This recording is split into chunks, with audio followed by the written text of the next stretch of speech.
Nasa sa iyo, ma'am.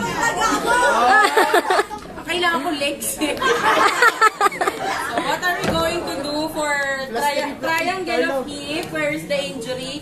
For example, kanina, dislocation of shoulder. So, ito naman pag na-dislocate, for example, yung hip niya. Hindi na natin may papatong yung triangle natin. Kasi yung ating wound. Taas mo na lang kami para... Ganyan ka na lang. Paano po posisyon na nakahiga po dapat? Or... Pwede nyo siyang i-triangle, i-bandage lang nakahiga. Kala ganito. Pwede niya siyang i-bandage ng nakahiga. Perfect! Pwede siyang i-bandage na nakahiga. For example, sabi tayo ha, this is the injured area. So what are you going to do? Put the bandage over the hip. Siya! 6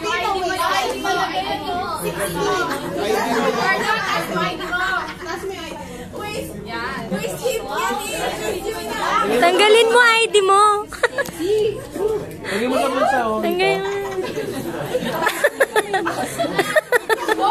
This is just for purpose of demonstration so you can see ha. And then again, you put the apex inside or under.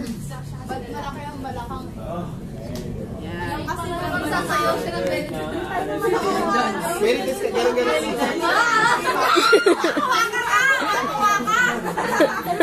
Ingay! Kinikilig ang... Itak lang siya. Itak nyo lang. Parang kagaya nung sa shoulder. Tatak lang natin para malinis yung tignan. This one, since masyado siyang mahaba, what are you going to do? You can fold. This one, you insert inside. Oh. Tawag na sa magpit. Sorry.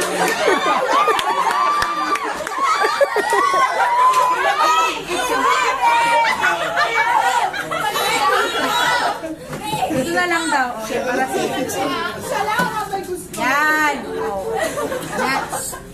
Dito ha, tali nyo na lang dito. Diyan na lang. Pwede siya kapag, Isang ikot lang. if for example, your patient is bigger than what is expected, kunyari hindi kasya sa triangular bandage, pwedeng pagdugtong-dugtongin yung triangular bandage. Bedsheet. Pwede. Waka, waka, waka, waka. Tapos gawin nyo din sa kabilang side, di ba? Parang crotchless. Nakakatuwa yun. Si Amiri.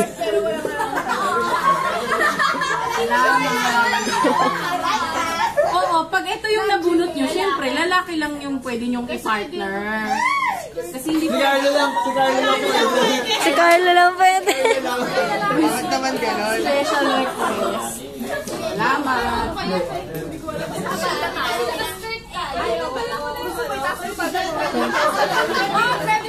Sige ka marinig sa video.